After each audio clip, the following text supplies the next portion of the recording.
We even thank you for the little itch because it's part of your plan.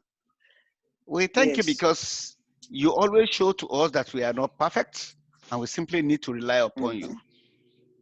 Today's word Yes, that we are Lord. going to speak, O Lord God, we pray that this word will mix with faith in us and it will profit us in the mighty Amen. name of Jesus.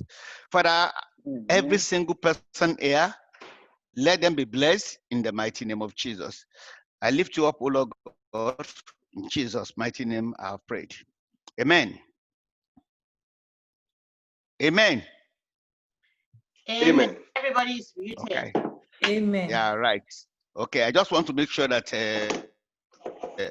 people really right. Uh, can I have the screen, please? Today we are going to look at uh, John chapter 19, and we will progress, but on interim. I'm going to read from verse one to uh, verse 16 on interim. I don't know how far we can go, but that's how far I'm expecting that will be today. Yeah, yeah. So I'm going to read from verse 1 of John chapter 19 uh, to 16.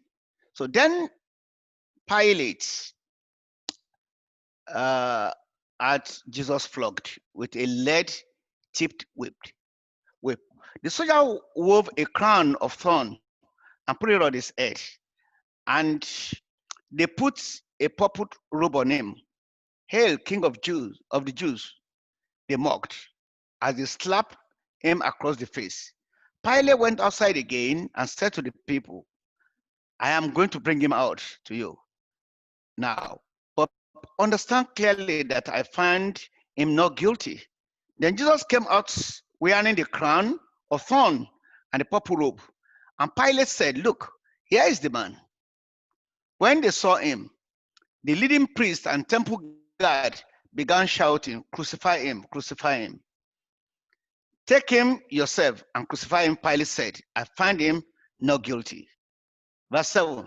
The Jewish leader replied, By our law, he ought to die because he called himself the Son of God. And when Pilate heard this, he was more frightened than ever. He took Jesus back into the headquarters again and asked them, Where are you from? But Jesus gave no answer. Why don't you talk to me? Pilate demanded.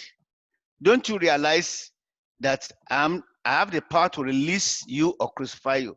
Then Jesus said, You have no power over me at all unless it were given to you from above. So the one who handed me over to you has the greater sin. Then Pilate tried to release him. But the Jewish leaders shouted, If you release this man, you are no friend of Caesar. Anyone who declares himself as king is a rebel against Caesar. When they had said this, Pilate brought Jesus out to them again. Then Pilate sat down on the judgment seat, on the platform that that is called the stone pavement, that is in Hebrew, Gabbatha. It was now about noon on the day of preparation of the Passover. And Pilate said to the people, Look here, look, here is the king, here is your king. Away with him, they yelled. Away with him, crucify him. What? Crucify your king? Pilate asked. We have no king but Caesar. The leading priest shouted back. Then Pilate turned Jesus over to them to be crucified. So they took Jesus away. Amen. Now, last week, because this is just, if you look at the beginning of this, the beginning of the chapter, it started with then, which means something has been coming, and we really understood that Brother Allah did a lot uh, justice to chapter 18 last week, and last week we learned a lot. We learned a lot about the personalities of the we learned a lot about the personality of the disciples. up to the fact that only two of them went with him into the yard of Annas, where Annas was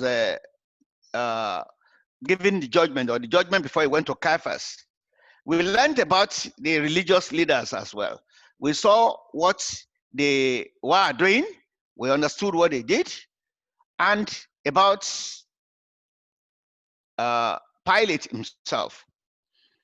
And then we learned about Barabbas. We saw a lot of politics playing out. A lot of politics playing out, and we are going to continue from there. We remember that last week, so now we are going to start from there, and the title I gave to continue, because our brother started it last week. So, and the first statement which is there is that then Pilate had Jesus flogged with a lead tip whip. We just, we questioned why Pilate was holding him last week. We questioned it so much because we don't know why he was really holding him. But we're going to look at it. Today he had him flogged. Why will he have him flogged? What is the problem? Why you have it flogged? So we need to first of all understand one thing, that there is a difference between Jewish flogging and Jewish flogging and the Romans flogging. For the Romans, the flogging is with a whip with many leather strands, each having sharp pieces of bone or metal at the end. What it does is that it reduces the back to a raw flesh, because when they put it, it's like a flagella, a cane of many branches, and they put some bones on few things, so that when they whip the victim, the thing will tear the raw flesh. And it was not unusual for a criminal to die from flogging. The Jews, the law really told them that they should not exceed 40 lashes. So, in order not to exceed 40 lashes, they limited it to 39, so that they don't make any mistake making it up to more than 40 lashes. And what do the Romans use flogging for? The Roman uses flogging to extract confessional statement from victim, just like our police uses, when they want to torture people to get confessional statement. Or in case of crucifixion, they use it to weaken the victim, so he could die more quickly on the cross. So, but Pilate had Jesus flogged. And why will he have him flogged? He had him flogged so that one of the prediction of Jesus might come to pass. One of the prediction of Jesus might come to pass. And in Mark chapter 10, sorry.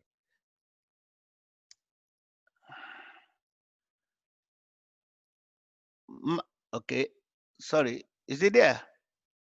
My God. I will stop sharing totally. So, do you want us to read it?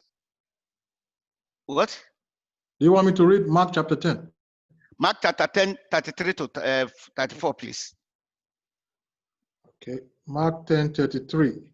It says, 33, listen, he said, we are going up to Jerusalem, where the Son of Man will be betrayed to the leading priests and the teachers of the religious law. They will sentence him to die and hand him over to the Romans. They will mock him, spit on him, flog him with a whip, and kill him. But after 3 days, he will rise again. Amen. We can see the progression. The leading priest, we hand him over to the Gentiles, and the Gentiles will beat him, we mock him, and so the prophecy, or let's say the prediction, is coming to pass even from this particular moment. That prediction is coming to pass from this particular moment.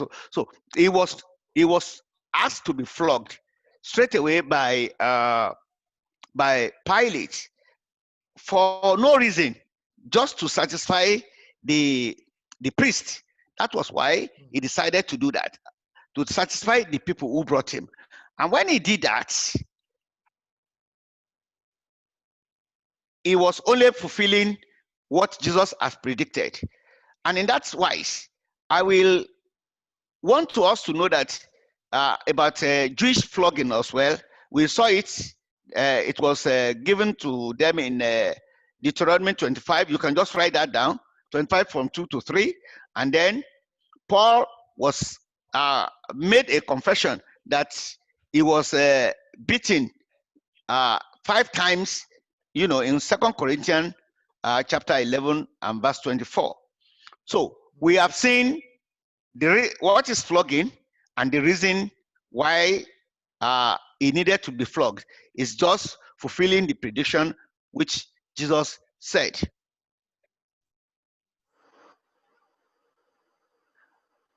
So Pilate, when he did that, he hoped that this punishment of his prisoner will satisfy the crowd.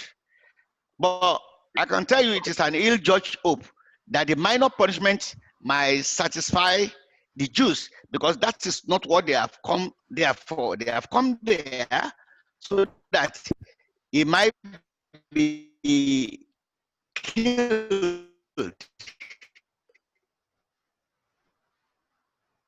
When I was talking about where they were, that they were inside the palace, and the soldiers made a crown of thorn. You see, it's very funny. Do you know that most people wage war to receive a crown? They do really wage war to receive a crown. They kill people to receive a crown. How significant is this? That they make a crown of thorn, though they were mocking, but they were doing something highly significant. They made a thorn, a crown of thorn, and pressed it onto the Lord's head, and blood was gushing out. I am looking at a case where two countries or two people were fighting to take kingship. Blood will roll. But in this case, they were mocking and they made blood roll for that particular crown that they made for Jesus at this particular. So they made a crown of thorn and pressed it onto his head. Blood was gushing out. Not only did they do that, they clothed him in a purple robe. And who wear purple robe anyway? It is the kings or the royal that wear purple robe. They did that. They were just mocking him, and they wanted to belittle the Jews that were outside. And if you read it in the account in Matthew chapter 27, you find out that they put him there. They were kneeling down and going up, saying, "Hail the King of the Jews." What were they doing? They were just mocking, like they will say it to Caesar. That's what they were doing. And if it was a king to them, really, they wouldn't be slapping him. But verse 3 says that, and they went up to him again and again, saying, "Hail, King of the Jews." And they slapped him in the face. They slapped him in the face. And what was that? It was only fulfilling prophecy. It was not, they were not just doing it for doing sake, but they were fulfilling prophecy. And I said, the soldiers wove a crown of thorn. King wear crown. King wear crowns, but not crown of torture. The specific thorn bush of this region have long, hard, sharp thorns. This was a crown that cut, pierced, and bloodied the head of the king who wore it. They put on him a purple robe. King and ruler often wore purple because the dyes to make the fabric that color were expensive. The purple robe was intended as cruel irony. This is Gentiles making mockery of the Messiah. Let's see what Spurgeon, what did he write about that? He said, we can only decide to do the opposite of what this did to Jesus. They were mocking him. He is king, really, but they were mocking him. And Spurgeon said, oh, that we were half as inventive in devising honor for our king as these soldiers were in planning his dishonor. That they were able to devise a dishonor for him. But Spurgeon was just thinking that we should be able to devise a honor worthy of this king more than these people dishonor him. He said, let us offer to Christ the real homage that men pretend to offer. Unfortunately, many people these days offer the same dishonor because they want to append just the name of Jesus to things. And they were just appending that name to lies. In this case, we are calling the children of the kingdom that to give Jesus honor, we must know the true Jesus. We must understand who the true Jesus is. Yes, these soldiers were mocking him. These soldiers didn't know him, they don't care about him. But we care about the king who brought us reconciliation to our Father, who brought us salvation.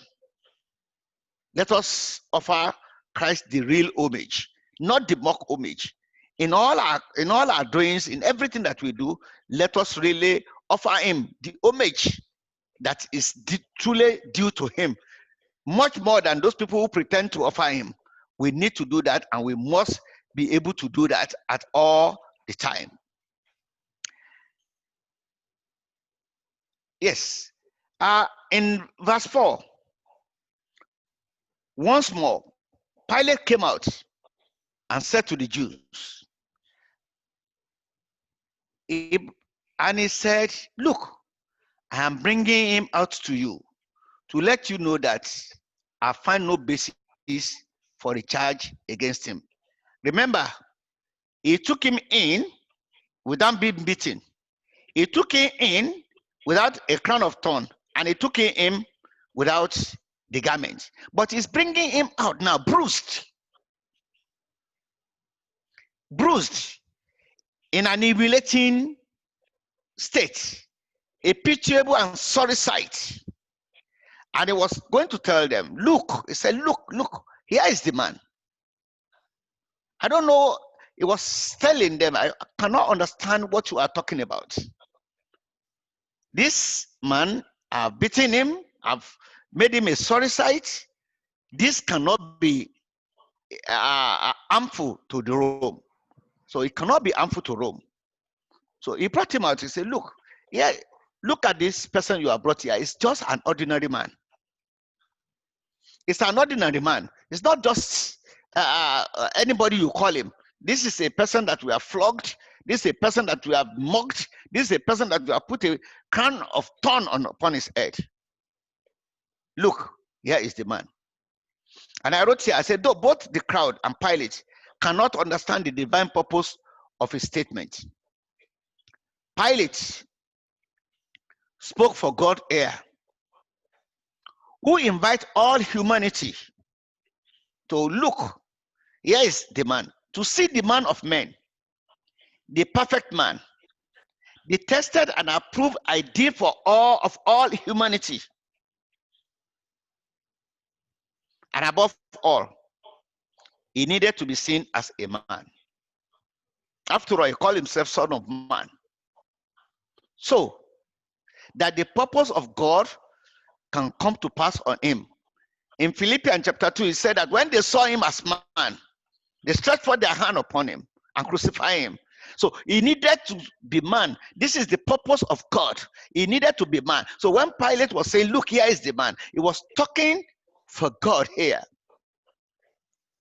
That this is the man, Jesus.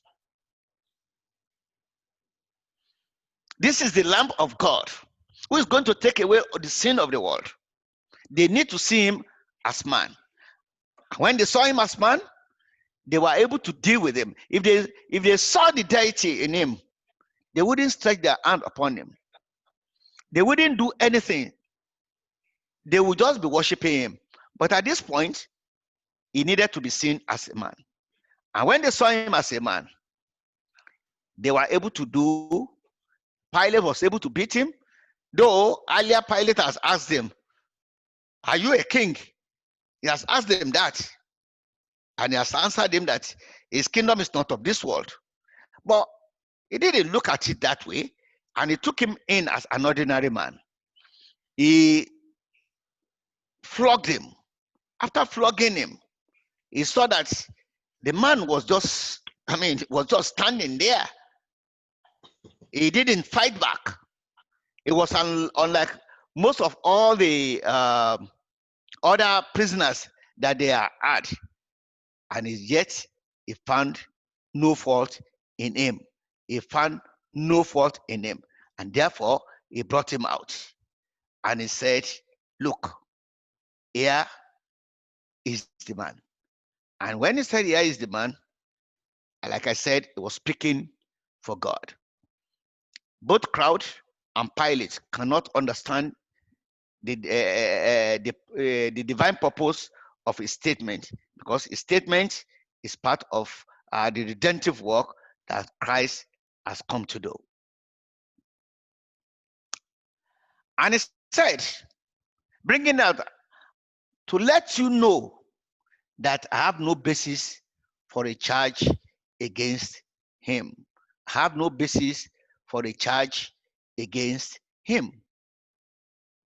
He had no basis for a charge against him. And therefore, what can he do? But what did these people say? As soon as the chief priest and their officials, I want you to mark that word very well. It is not the crowd. It is the chief priest and the officials, their cohorts, the chief priest and the officials. When they saw him, they shouted, crucify, crucify. Why did they choose crucifixion? Why did they recommend crucifixion? Brother Iro, can you help me to read Psalm 22 from verses 16 to 18? Brother Iro? Yeah, Psalm 22, you said. Hello? Psalms 22, 16 to 18. All right, here we go. Psalm 22, 16. My enemies surround me like a pack of dogs. An evil gang closes in on me. They have pierced my hands and feet. 17. I can count all my bones. My enemies stare at me and gloat. 18. They divide my garments among themselves and throw dice for my clothing. Yep.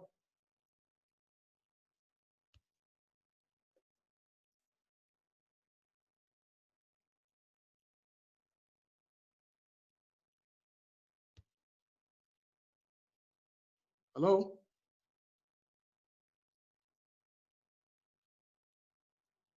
Can you hear me? Yes, I can Hello? hear you now. Oh, all right. Yeah.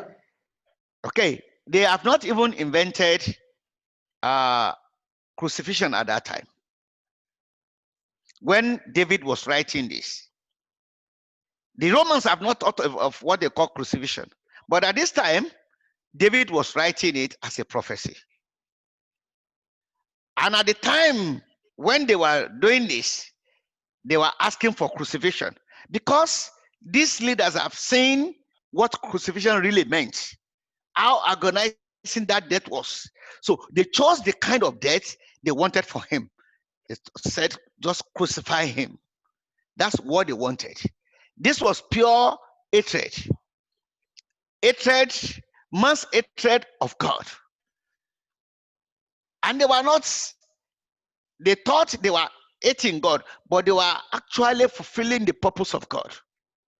Because if we go to Isaiah 52, let's look at Isaiah 52 and verse 6.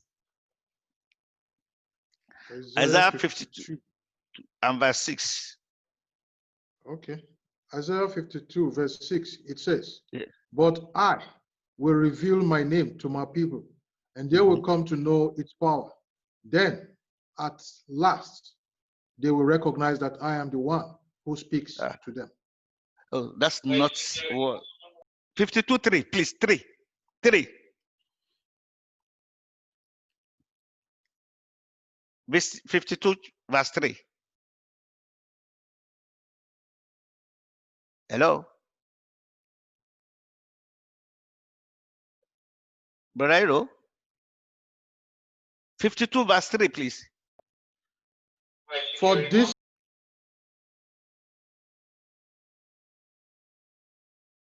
We can't hear you. For this is what the Lord says. When I sold you to exile, I received no payment. Now I can redeem you without having to pay for you. All right. Oh, is that what I say? Okay. Probably that's not really what I want. I'm sorry about that. I'm sorry about that. Can you help me to read 52:14 then? 52:14. But many were amazed when they saw him. His face was so disfigured. He seemed hardly human, and from his appearance, then one would scarcely know he was a man. Yes, one would scarcely know he was a man. It has been designed that he was going to be beaten. It has been designed. And if you read, okay, I will read verse 50. Isaiah 50, verse 6. I offered my back to those who beat me, my cheek to those who pull out my beard. I did not hide my face from mocking and spitting. So Jesus did not hide his face from mocking and spitting. So everything that happened in the palace, he has already predicted that it was going to happen. Every single thing that happened in the palace, it has been predicted by Isaiah that is going to happen. So what are we saying?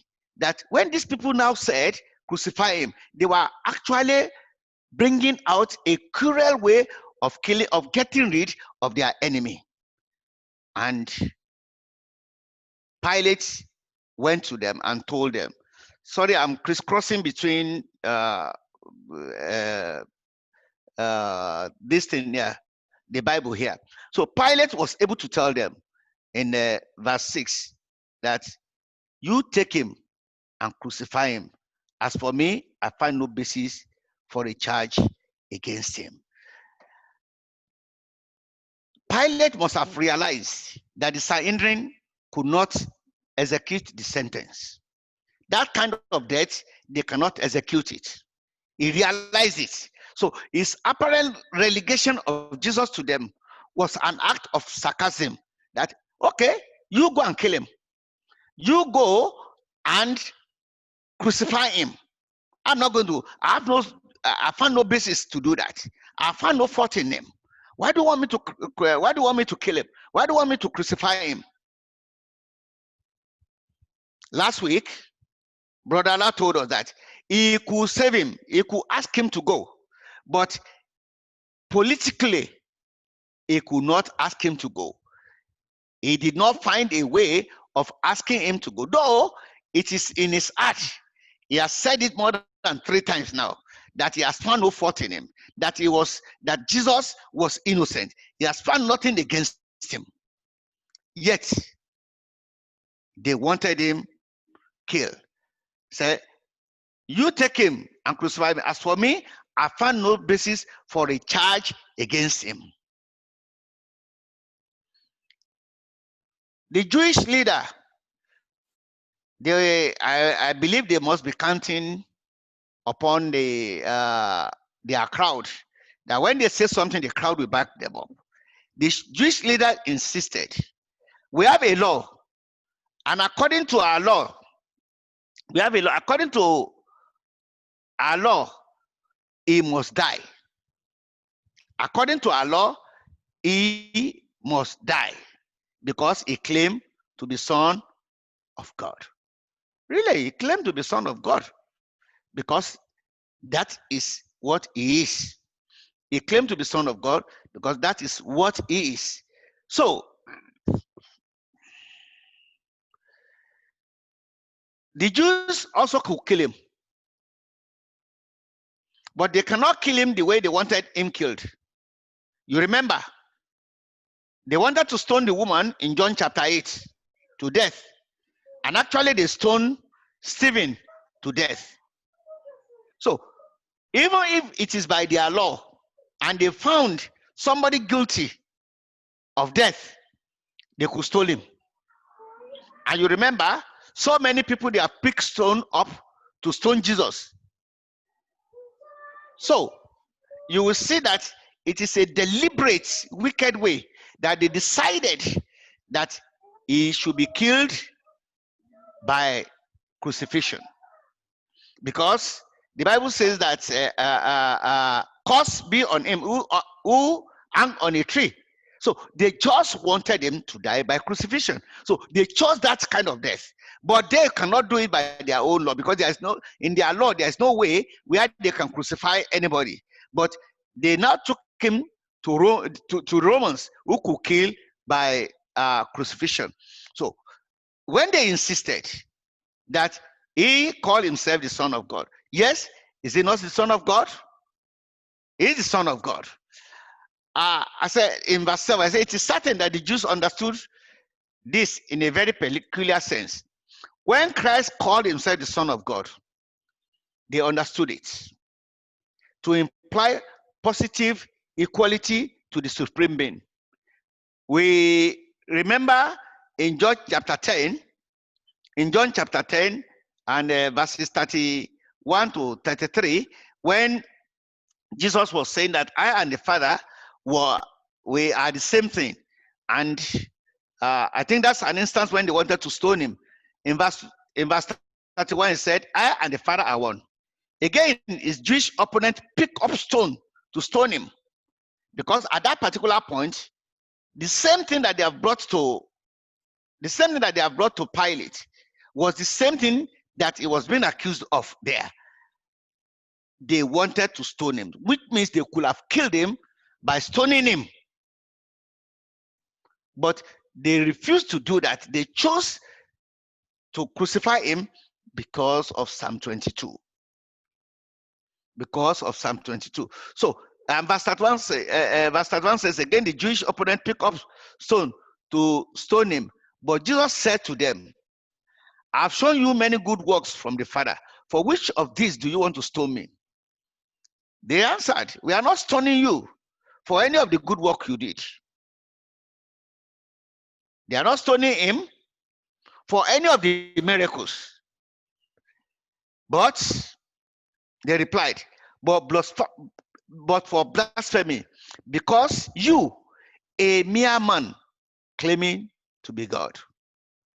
So the same thing that they said to him in that chapter 10, they now brought it to Pilate, and that because he claimed to be Son of God. So anybody who claimed to be Son of God, or anybody who equated himself to be Son of God, in their Jewish law, must be killed.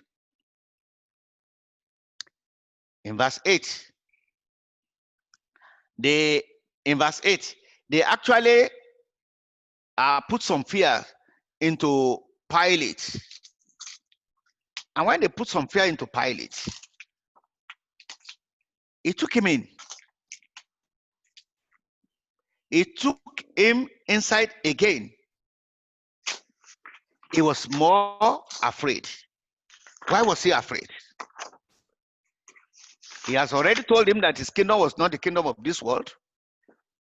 He was the Pilate was the governor of Judea, that area. He knew exactly what it was. He has heard about Jesus. Yes, he may not care about him, but he has certainly heard about him. Then he was very, very afraid.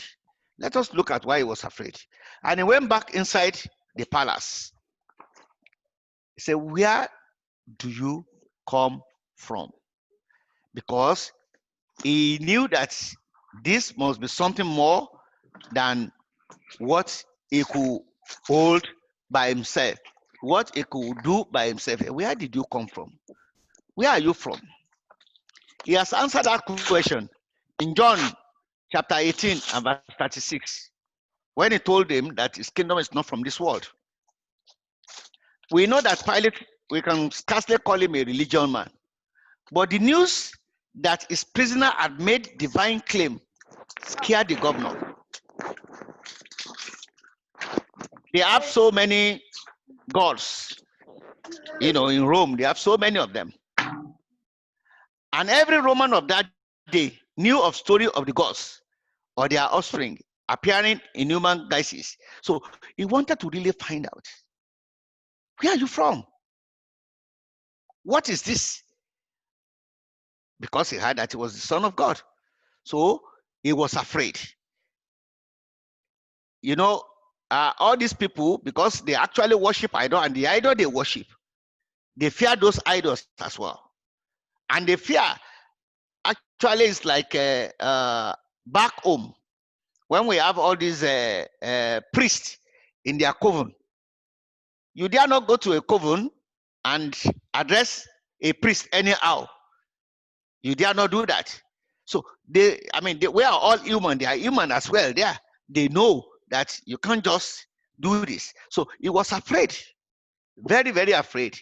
And he took him in there so that he would know exactly how to deal with the situation. How to deal with this situation. Pilate must have seen something in Jesus. Even beaten, bloodied, being spat on, that made him think that it could be true that the man before him was more than a man. More so that he didn't argue with him like every other person will argue. Nothing. He didn't do anything. And when he asked him, "Where are you from?" Unfortunately, Jesus gave him no answer. And he braced himself up like a man. When he braced himself up like a man, so, "Do you refuse to speak to me?" Pilate said, "Do you refuse to speak to me?"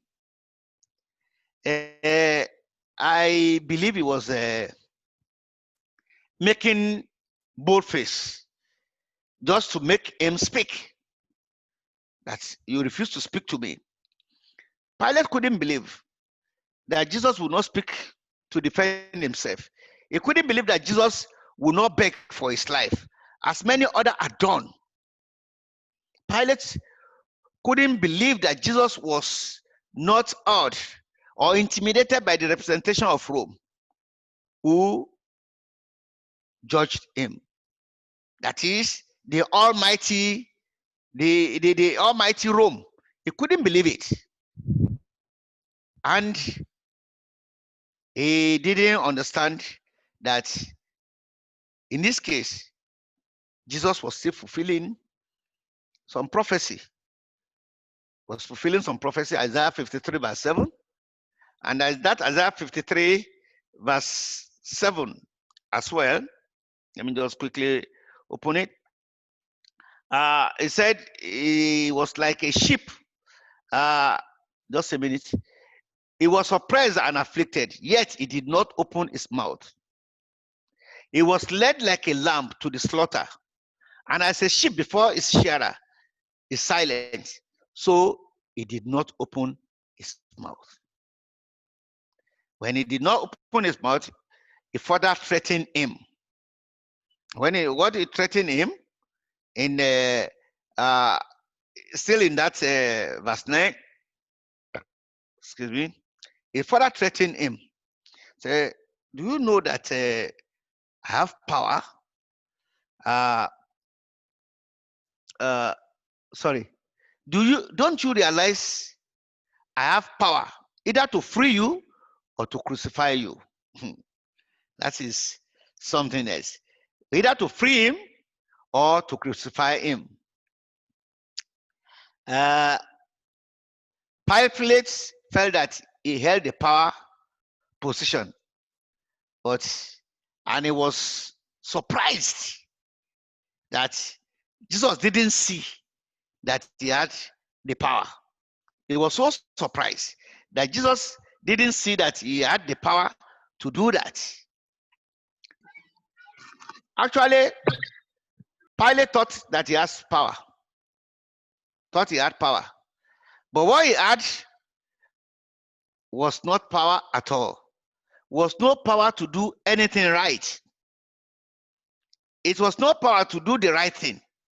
He didn't even understand, because the power he could do was just to hand him over to the Jews to crucify.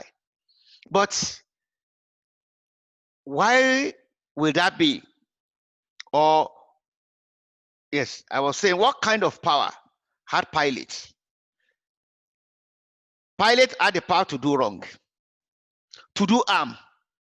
He didn't have the power to do what was right. Pilate was weak before the strength of the religious leader and the crowd. They commanded to say, I have the power to do what the crowd wants me to do. Can you believe that? What he could say is that I have the power to do what the religious leader and the crowd are asking me to do. It means the power doesn't reside in him. It resides in those people that are asking him to do that. The power resides in those people who are asking him to do that. It was not power at all. It was nothing. It was no power at any time. And so this same man who claimed to have all the power actually had to go back to the people to talk, to persuade them, to tell them that he found nothing in him. And he said, do you realize I have power to free or to crucify you? But I tell you, because he has no political will to free him, the only thing he could do is to derive power from the people and the religious leader to crucify him actually, not to release him. To crucify him actually, that is the only power he has. So that's the only power he has. And when Jesus answered him in verse 12, say, you have no power over me if it were not given to you from above. Therefore, the one who handed me over to you is guilty of a greater sin. So Jesus' answer explained the true nature of power to Pilate. Pilate, you don't have power. In the thinking of the Roman governor, Roman had the power, but in reality, power belongs to God. God held the power. Jesus understood that Pilate had power. And what power the Pilate had? Pilate didn't even understand what kind of power he had. And that is why Jesus said to him that you will have no power over me if you are not given to you from above. The power that Pilate has at that particular moment was a divine power, which he did not realize that he has at all. But it was fulfilling a divine purpose. So Jesus simply insisted that this power was granted by God and not inherent in Pilate or in Rome. There is no power that he has that is in Pilate or in Rome. All power comes from God. I just look at this our corona pandemic. All what power, they were cowed. None of them could do anything. They had no power over this thing. It is only God that has power over everything. So this power we are talking about resides only in God. It is only granted by God and not inherent in Pilate or in Rome. And when he now says, therefore, the one who handed me over to you is guilty of greater sin. So who is that who handed him? Though Jesus was not absolving Pilate of sin, simply that the religious leaders were guilty of greater sin. But when he said the one, no, he didn't actually said those. He said the one who handed me over to you, the one, which means it is just one fellow that handed him over to him. And who is that? Fulfilling. Judas. No, that is No? Satan. Oh. That is Satan. That is from Genesis chapter 3. Satan is the one who was propelling all this, fulfilling God's purpose. So all these people, actually, when you said Satan, you know, the Bible said Satan enter into Judas. And that was why he was able to betray Jesus to the Jewish leader. So it was not actually when he realized that he has done that, he said, I've betrayed the innocent blood. So Judas himself realized that he was being used. So the religious leader, the people, every single one of them, they are being used by the one who is guilty of the greater sin, who is the enemy of mankind. So Jesus was referring to their master, who had been a deceiver even from the beginning. He was referring to their master, who has been a deceiver even from the beginning. Is the guilty one, is the enemy of God, is the enemy of man.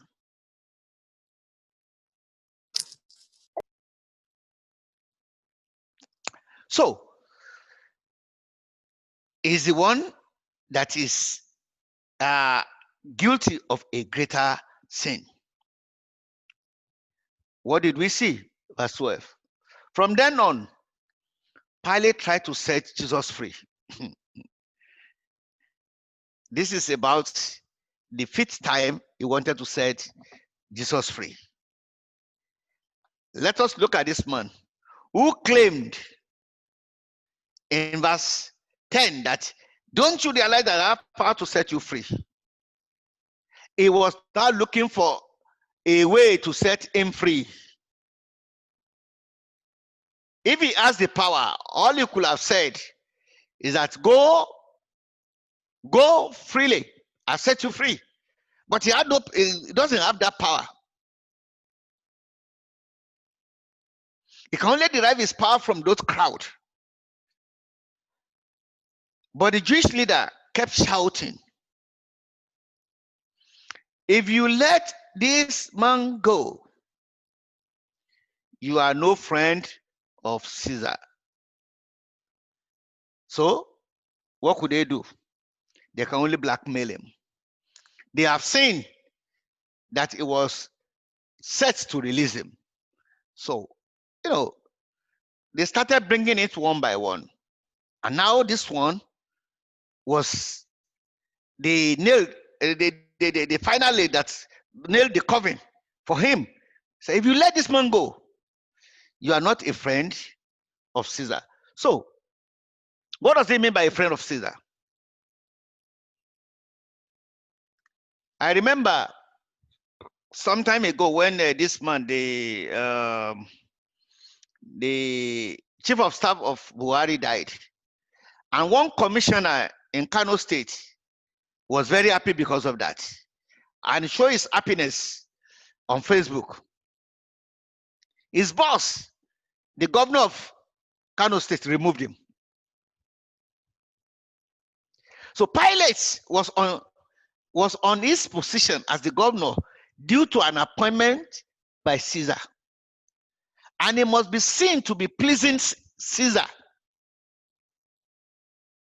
He must be seen to be a supporter and an associate of that emperor, a member of an important circle. To be a friend of Caesar is to do Caesar's bidding.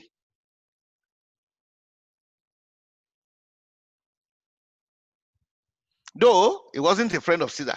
Let's look at it. He wanted so much to be a friend of Caesar, but it was not Caesar's friend.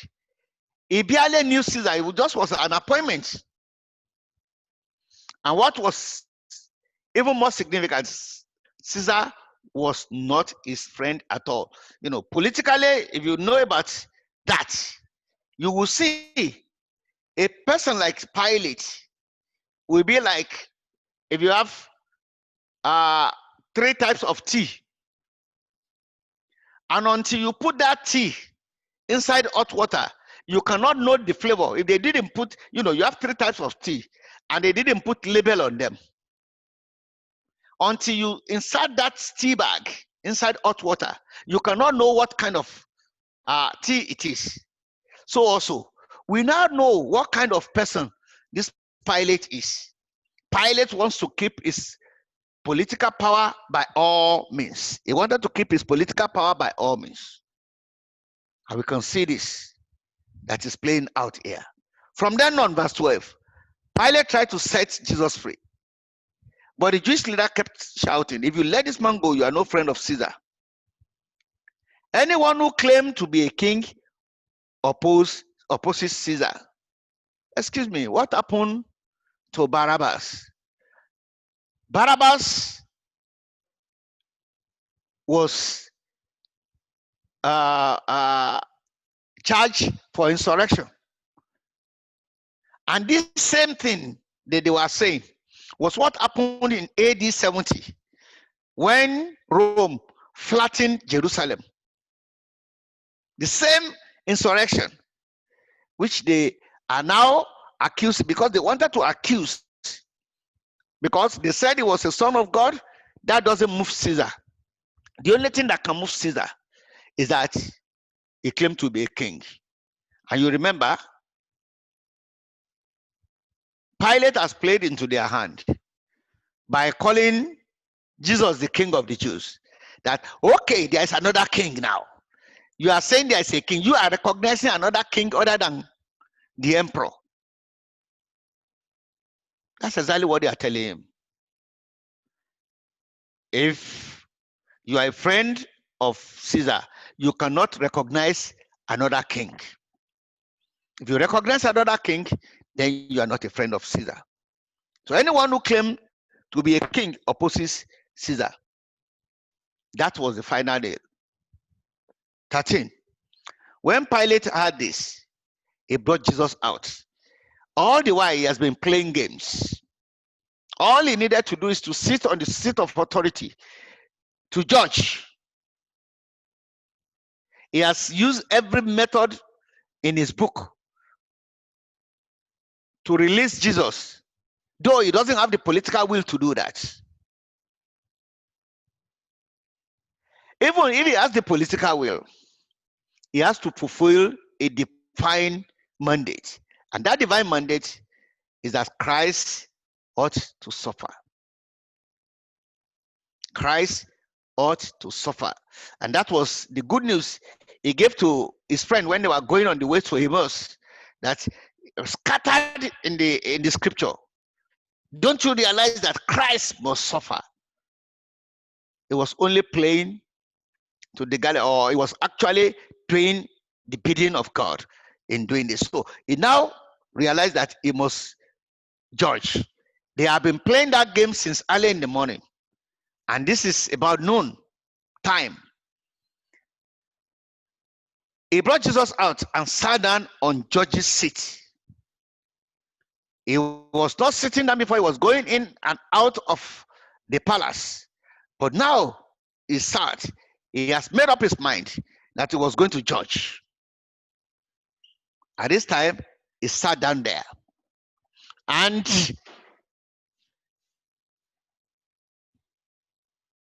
a place known as the stone pavement, which in Aramaic is called Gabata. You know, that's just a place of authority. A place of authority. He sat down there, and it was a day of preparation of Passover. It was about noon, and he gave his judgment. We know, as a matter of fact, that Pilate, you know, in the book of Matthew, he actually washed his hand. That was the hallmark to tell them that Jesus was innocent. But at this time, because he knew that they were going to, those people could go to Caesar and tell him that he's acknowledging another king other than you, and he could jeopardize his position. He now had to sit down on the judgment throne. And on the judgment throne, in verse 14, he said, "Here is your king." Pilate said to the Jews, "Here is your king." When he said that to the Jews, he actually wanted to bring them back to see whether they could actually think back. You know, in King James, it was written, "Behold your king." He was speaking irony to the Jews. He was actually speaking irony to them. And in the same spirit, he wrote it on the cross. The King of the Jews, he wrote it on the cross. But nothing could appeal to those people. Brothers and sisters, this is not a case that Jesus was innocent.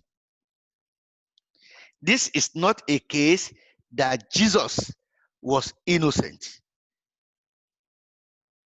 Every single one of them had a part to play. Judas has a part to play. Caiaphas has a part to play. Annas has a part to play. Even the runaway disciple, they all had parts to play. This is the will of God. God has already planned that before time immemorial, because his determination was to give salvation to men, and there was no other way it could go. From chapter 13, Jesus has been preparing his disciple for this particular day. To us as human, we can see it as evil day.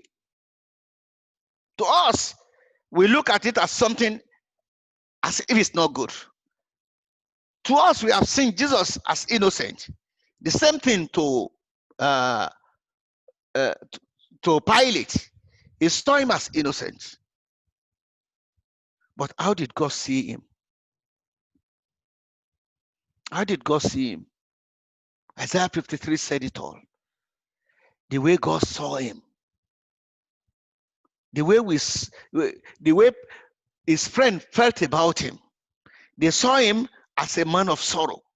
They saw him totally that he was being brutalized totally by the religious leader. He was despised and rejected. For his friend, we saw him as a man of suffering and familiar with pain, like one from whom people hide their faces. He was despised and was held in low esteem. He was held like a common criminal. But the truth of it is that in verse 4 of that Isaiah 53, it says, surely he took up our pains and bore our suffering. Yet we consider him punished by God, stricken by him, and afflicted. But he was pierced for our transgression. He was crushed for our iniquity. The punishment that brought us peace. Unless we are not going to get that peace. But God was determined to give the peace to the world. And the only thing that could happen is that all these people need to play their part.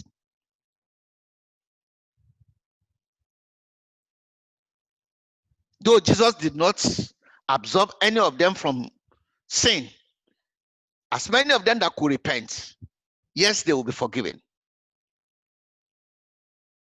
But they have to play those parts. And those parts is what we said, the punishment that brought us peace was on him. And by his wound we are healed. Healed of what? Healed of sin. The power of sin was broken forever upon his children, upon as many that believe in him. The power of sin was broken forever. Verse 5. But verse 6. We all, like sheep, have gone astray. Each of us has turned to our own ways, and the Lord has laid on him the iniquity of us all. He was oppressed and afflicted, yet he did not open his mouth. He was led like a lamb to the slaughter, and as a sheep before the shearer. Before his shearer is silent, so he did not open his mouth. Brothers and sisters, Jesus said, for this purpose have I come. These things that is happening or that was happening at that time must happen to him. It couldn't have happened to any other one. Because when John saw him the first day, he said, behold, the Lamb of God, who will take away the sin of the world. His name is Jesus, because he was going to redeem his people from the sin. Definitely, Pilate has no power. Even the religious leader, they have no voice. They could be shouting, crucify him, crucify him. They were just fulfilling a divine purpose. They were just fulfilling a divine purpose. And Pilate must definitely release him to be crucified. He must definitely release him to be crucified. And I'm trying to, okay. Right. Verse 14 says, here is your king, Pilate said to the Jews. But they shouted, take him away, crucify him. Like I said, they were only playing parts. And they said, shall I crucify your king? Pilate asked. And they stood there. They said, we have no king but Caesar. This is not the only time they are rejecting God as their king. In the time of Samuel, they rejected God as a king over them. All they wanted is a physical king. This time around, they were not even choosing among their brethren. They were choosing a pagan king, Caesar. We have no king but Caesar. And guess who said it? It's the religious leader. The chief priest answered. Brothers and sisters,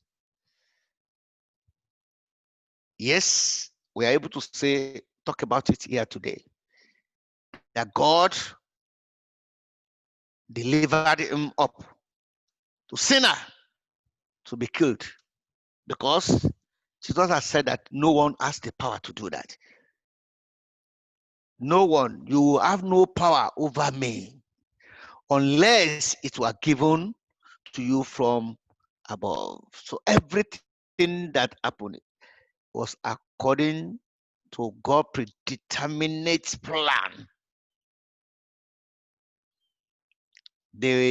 Every one of them was just, we are just, every single one was just playing their part. A part to redeem you, to redeem me.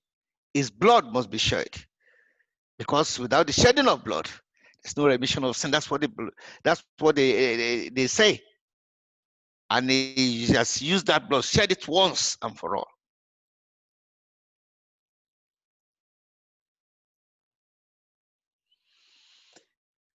They claim Caesar to be their king.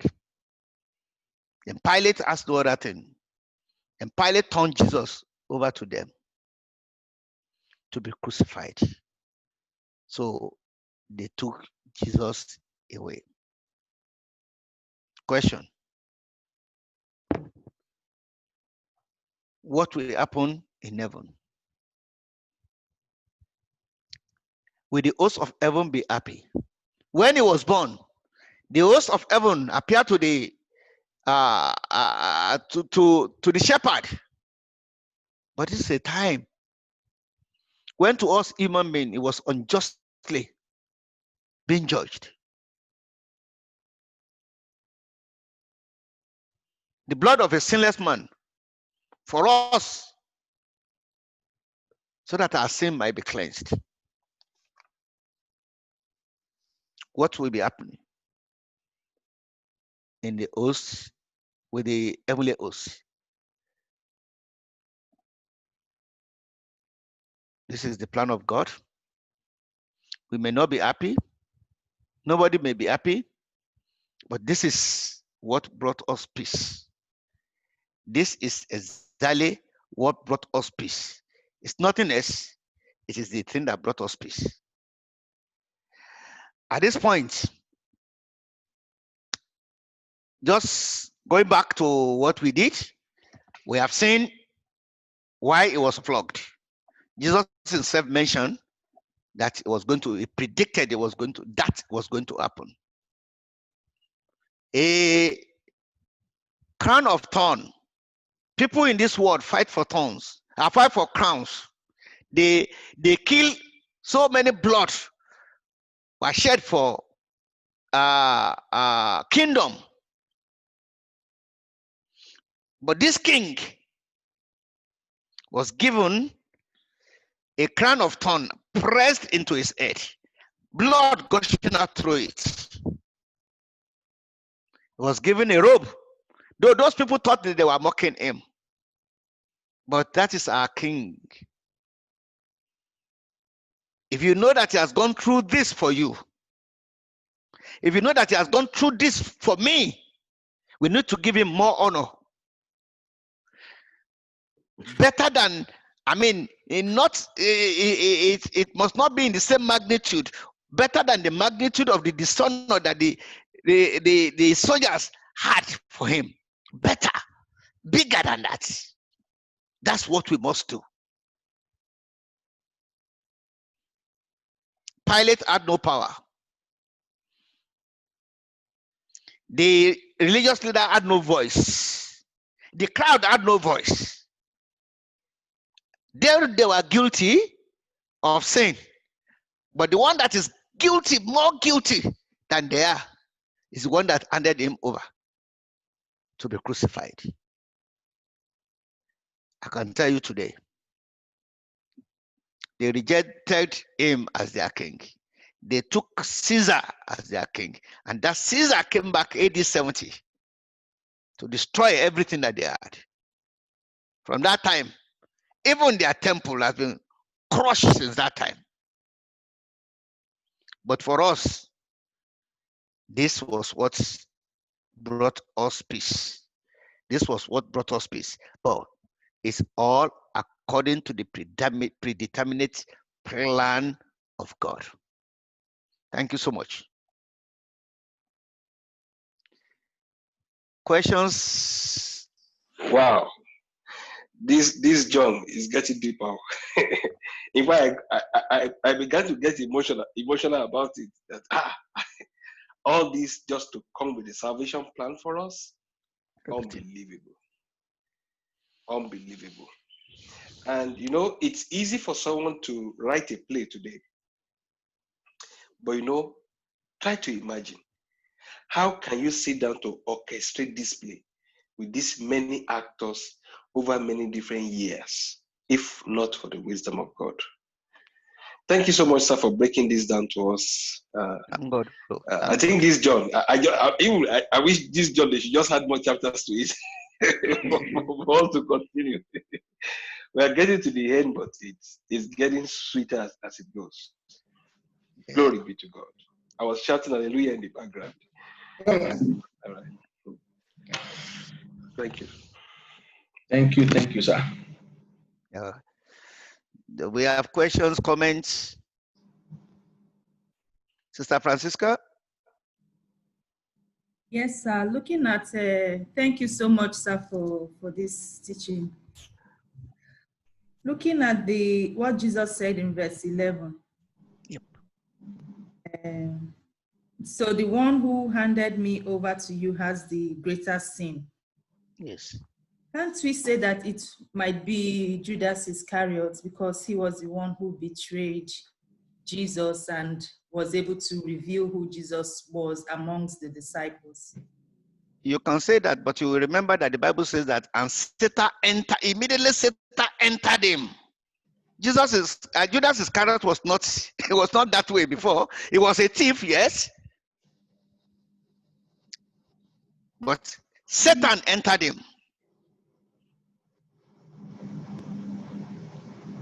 Yes.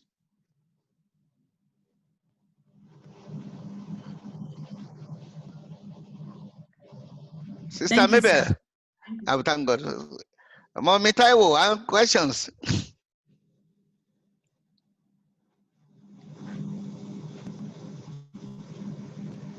Brother Tuka. So, bless you. I just Okay. Okay. You did a very, very good job. And I was enjoying it. Okay. I don't want to be praised. I just want I want you to comment on something if you have anything. Yes. I'm looking at the connection here. Okay. In verse 5, chapter 19, verse 5. Then Jesus came out wearing the crown of thorns. That crown of thorns was what we ended with, that men today want crown, but yes, they want not. Crown. They want what? They want the crown. And the kingdom, they fight and they shed blood for kingdom. But look at the metaphor there. They push the... Yeah, go on. Go ahead, sir. Go on. So, and my connection here... When you are done, I'll say something about that. My connection here was Abraham. Okay. Genesis 22. Yes. Genesis 22 was when Abraham wanted to sacrifice Isaac. Isaac, yep. And God said, no, stop. And the lamb that God gave him was in the midst of crown, in the midst of thorns too. Oh no. It was stuck in the midst of thorns. See, that's another one. This Christ, this sacrifice of Christ, this our perfect Lamb of God has been pointed to us from the beginning of the Bible itself. Yes. The plan of God is just unfolding itself. You know, the Lamb. John later said, "This is the Lamb of God that takes away the sin of the world." That time, because I was looking at KJV here, and I was looking at the meaning of that term. That lamb was hanging between bush, right? Yes, in the tongue. The root word there is interweave. The bush that the lamb was stuck with was caught with was interwoven, which is pointing to what we read today. Hallelujah. I think someone said, I read yesterday, that we can be focused on this Bible. We can read this Bible and focus on the irrelevant things and miss the message. That you'll be looking at trees, looking at what is not, looking at, like today we are looking at when we go to command the morning, command ye me, command rubbish, Yeah. and we miss the total truth. But if we really read this Job didn't pay tithe. that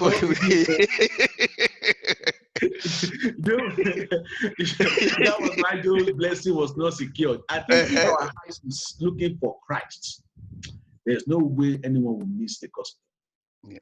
But when we are feeding ourselves with a lot of rubbish too, we will look at many things. We will look at the trees. We will look at tithe. We look at what is not. We forget. We miss the message. And that was what happened to the Pharisees too. They had the Bible. They had the scripture in essence, but they missed the message. Certainly. Okay, Brother Tuka. Yes. I have to say that I got a message out of your message. Okay. Yeah, I'm set to do a series on Occupy Till I Come, and when you were actually talking on that crown, I got a message on winning a crown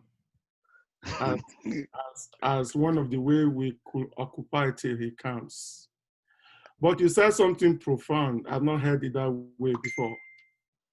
Even though it's true, it's common sense also, and we should know that the kings of the world, they go to kill and conquer to get a crown. But Jesus had to die to be given a crown. The things of the world, in the world, we kill, we conquer, to get a crown, to win a crown, or to be crowned. And in the world, many things could signify crown. If you graduate, you are crowned. If you marry, well, you are crowned. If you make a milestone, you are crowned. And that signifies a level of conquer. Mm-hmm. But in the kingdom, to win a crown, to get a crown, then you have to, be killed, be ready to be killed, or ready to die, ready to serve, to give yourself. Give yourself. So, that when that was what was coming into my life. I mean, my thought when you were explaining about that, the difference between Jesus' crown and the crown of kings. Because, it's easy, it's easy for us to look at the way the world operates and how we get how we get celebrated, how we get promoted, how we get, to the top of the ladder. But when we look at Christ, how was he, given a name above all names? How was he able to save, mankind? How did he get his crown? It's through death to serve, and actually being killed. So I got that message. I get that message from your message. So someday when you hear me preach it, you know that it's you I got it. No. Yes.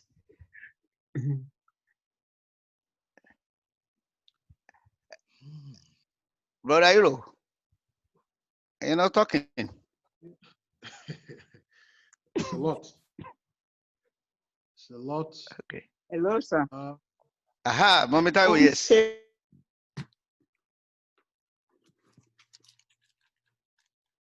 Go ahead, ma. Yes, I have to leave. No, it's okay.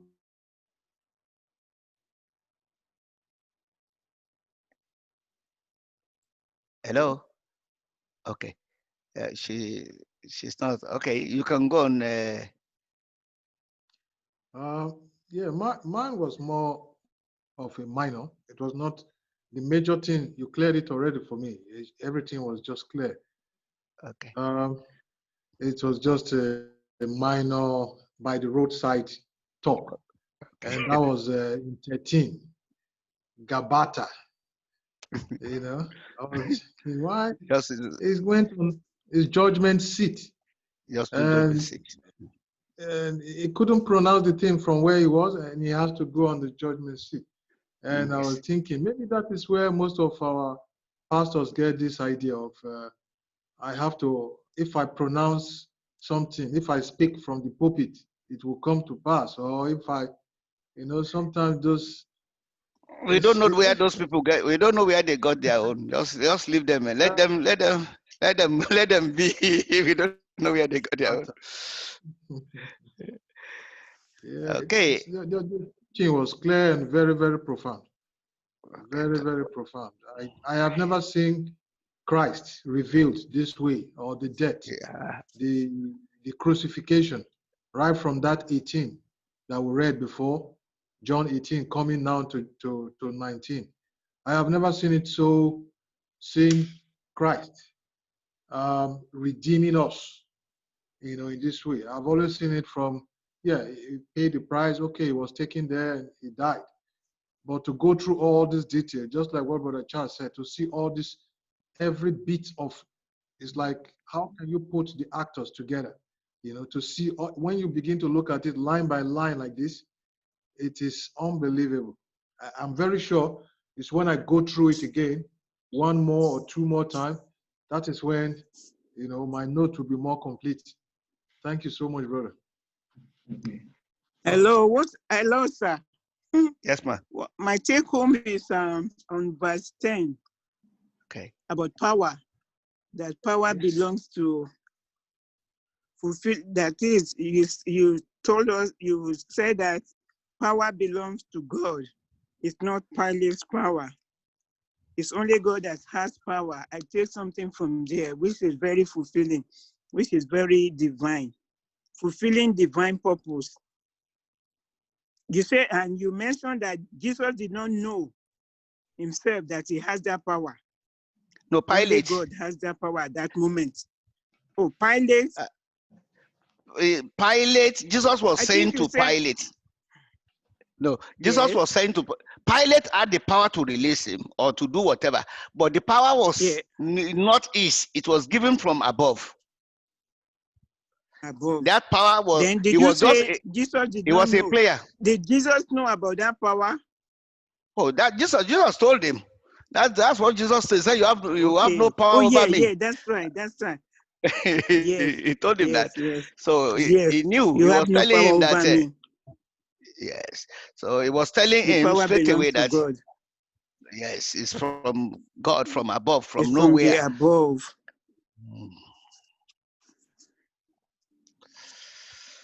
All right then. The teaching is so powerful, and Sister you went Francisca? into more details for us to know. Okay. Oh, yes, Sister Yeah. Francisca. Yeah. Okay, sir. I was just also thinking and imagining, like Brother Hero said, all the way God planned this sacrifice to take place. As we know in Ephesians 1, Yes. for the world was formed. He chose us, he loved us, and he made arrangements for us to come to know, to be with Christ. Yes. He already planned this. And to see this effect in John 14:19 that we read now, that the law in the Jewish place was to stone to death if somebody offends. Yet they didn't go according to that law, but they went the way God has already prophesied in Psalm 22. Yes. Amazing. That even when people are trying to fulfill the law, or even if they go outside the normal of the day, is still fulfilling God's plan. I'm just amazed at his sovereignty. Again, I think I read somewhere in Hebrews where it says that, you know, it's usually the people from the lineage of Levi that are priests. Yes. But this priest who has the new covenant is not from that lineage. which It's means from this Judah. covenant is the better one than the old one. So Yeah. it's all amazing how God packaged all this, planned it, and it's just falling into place. Glory be to his name for Amen. choosing I us think, and calling us to yeah, himself. I think last week, Paul, you know, I think when I was teaching the FOF, I just said something. I said, God knows our future One time, we know our yesterday. more than we That know word, our that word yesterday. has been rolling in my mind all through the week. I've listened to it more than 3 times. You know your yesterday, you know what you did yesterday. You may even forget. But God knows your future more than you know your yesterday. So I can tell you that when preparing for this, you cannot but to go back. You cannot stay there. You have to go back. You have to go back. And that is why this message of John is simply about the Messiah, to show that Jesus Christ is the Messiah, fulfilling every little bit, little detail of what God has planned. So we cannot read John. So we cannot read John chapter 6 as Thanksgiving multiplied bread. We must leave it in the context of and the bread Yes. is life. Yes. Anybody Yes, wants to read John must first of all go to that, the purpose why John wrote that gospel. He didn't write it because of multiplication of bread. He didn't even write it because some people are in which one is they have is it full of best John 5. I don't know what will happen to that water now during this coronavirus. Spirogyra and tadpole and algae will grow there. One thing that just occurred to me too is that there are 2 ways we read the Bible. There are 2 ways, we can, maybe about 2 ways we are looking at the Bible. Sometimes we look at the Bible like the one we do have in school. What do they call it? Bible, BK. Bible knowledge, BK. Bible BK. knowledge, yes. We look at the Bible as Bible knowledge. We learn Yes, about yes, Jesus. yes. We learn about the stories. We want to know what happened in Israel and where was John the Baptist, how they ate and all that. We just want to know about all that. You know, it's not bad. That's what we do in school. In those days, when I was in secondary school, we had that, and you have fun. Because up until then, especially if you are not a believer, you don't get these stories like that. So you find it interesting when you hear about how David killed Goliath for the first time. You know, you know. But at that level, that's all you know. But when we grow in Christ, we need to get past that. As we look at the story, we are not looking at the story per se. We are looking at the revelation in the story. So what works for us now is the revelation. What takes you ahead is the revelation. Jesus is glorified. And we are not looking onto the Jesus that was walking from Jerusalem to Nazareth, to Judea, to Cairo, all those places. We are looking to the Jesus that rose, that died, that rose from the grave, you know, and said all power in heaven and on earth is given unto me. The one that said, I am going to the Father, but I am sending the Holy Spirit to you to do what? To explain into detail, you know, to explain, to take it further than the BK. You know, the Holy Spirit will take it further than the Bible knowledge. The Holy Spirit will give you that revelation. It's that revelation that transforms.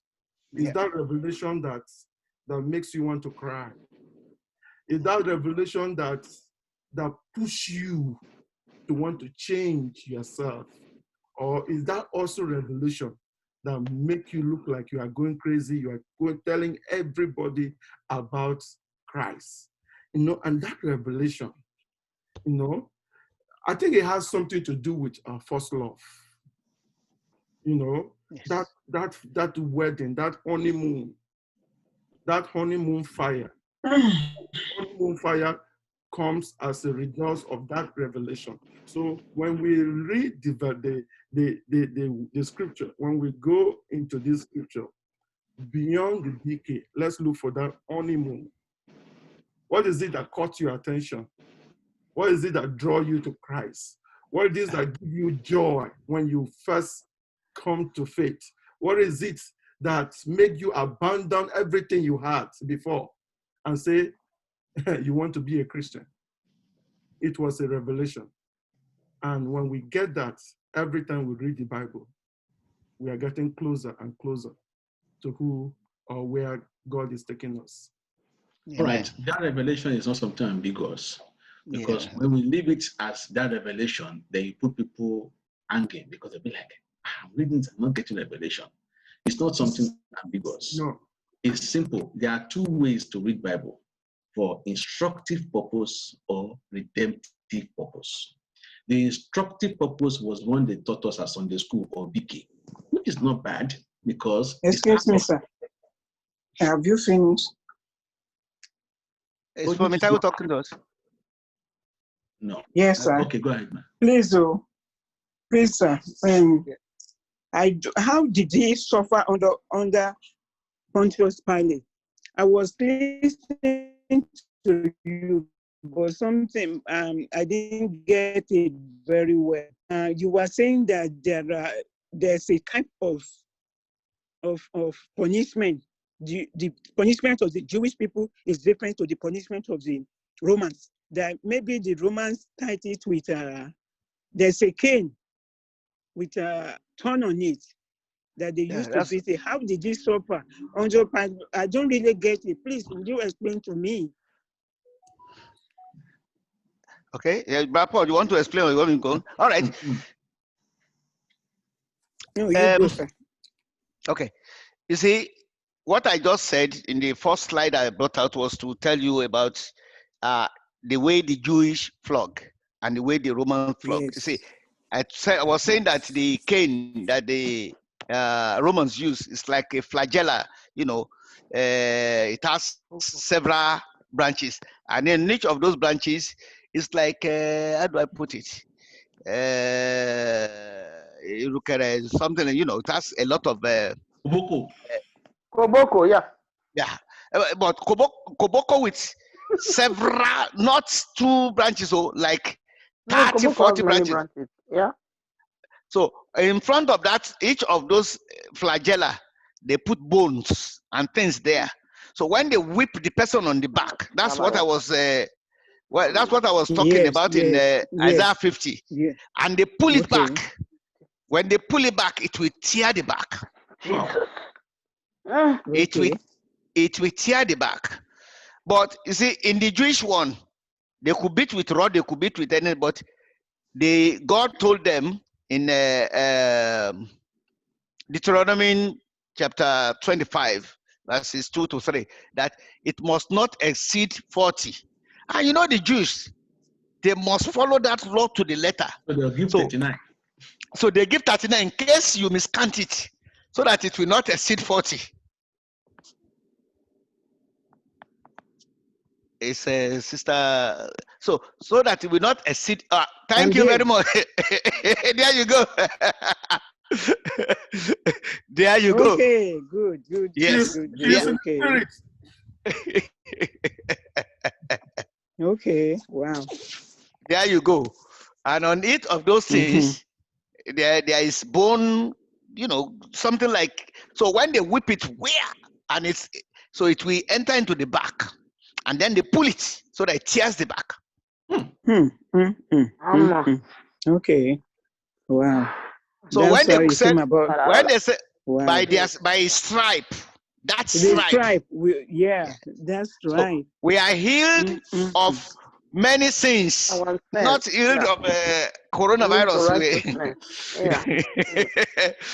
So thank you, Sister Agwemi. Thank you so much. So he suffered many things under Pontius Pilate. Okay. Flogging. All right. Flogging, Okay. Okay. the thorn that was pressed on his head, Wow. the spitting, the slapping, the mocking, Okay. Okay. all those.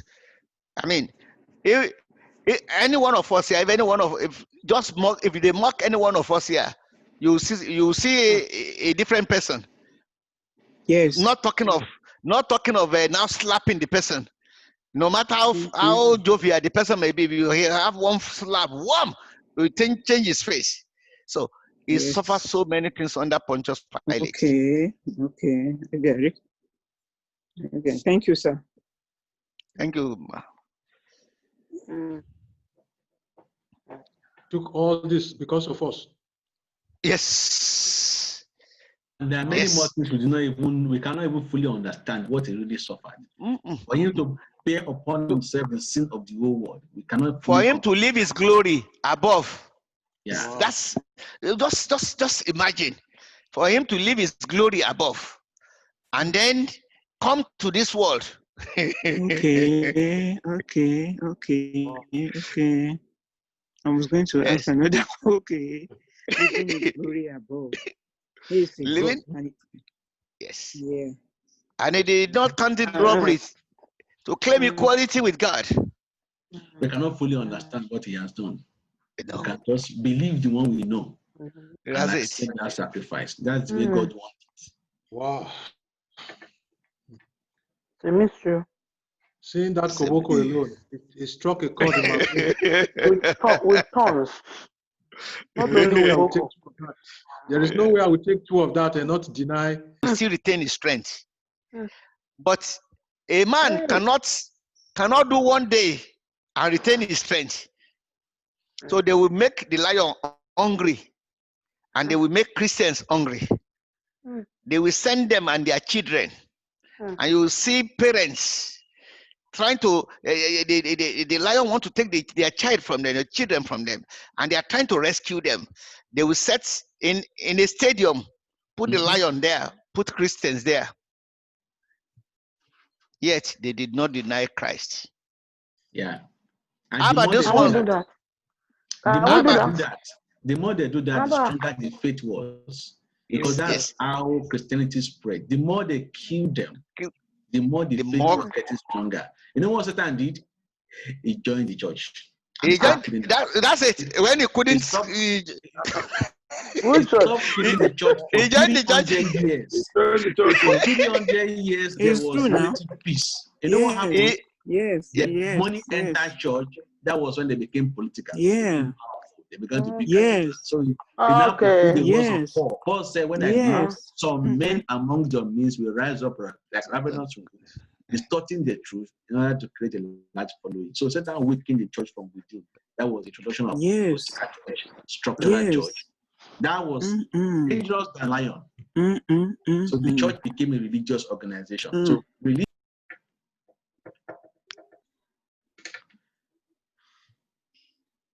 recording has stopped, Mama. So